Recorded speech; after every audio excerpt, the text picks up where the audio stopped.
কি মায়াবী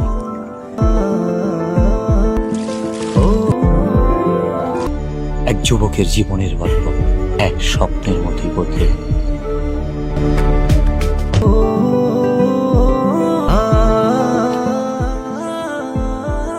না বলা সব কথা লিখে এনেছি তাই রঙিন চিঠিতে।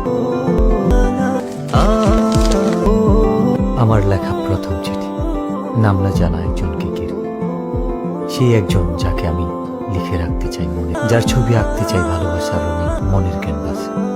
তুমি সেই রমণী যে আমার ঘুম কেড়ে নিয়েছো। ভর দুপুরে অপেক্ষা, কৌতূহল, উৎকণ্ঠা, অস্থিরতা, মনের দরজায় কেউ বুঝি কড়া নেড়েছে। আমাকে ডাকছো কেন? একটা দরকার ছিল। কি দরকার? এই চিঠিটা ওর কাছে দিতে পারবা? ওটাকে? ওই যে ছেলেটা আসে। ও আচ্ছা, বিল্লাল ভাই। আচ্ছা দাও। ভাই বিলি দিছি। আপনি সেই পুরুষ যার চোখে মুখে শুধু দেখতে পাই আমার জন্য ভালোবাসা।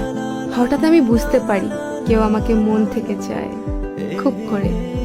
আপনার অপেক্ষা ফুরাবে কিনা আমি জানি না, আপনাকে উত্তরটা জানিয়ে দিলাম। একটাই কথা বলবো, ভালোবাসি। আচ্ছা তুই থাক। আমাকে ডেকেছো কেন? তোমাকে দেখার জন্য। অনেকক্ষণ ধরেই তো দেখছো, আর কতক্ষণ? দেখতে কি প্রবলেম? শুধু কি দেখবা নাকি আর কিছু বলবা? I love you.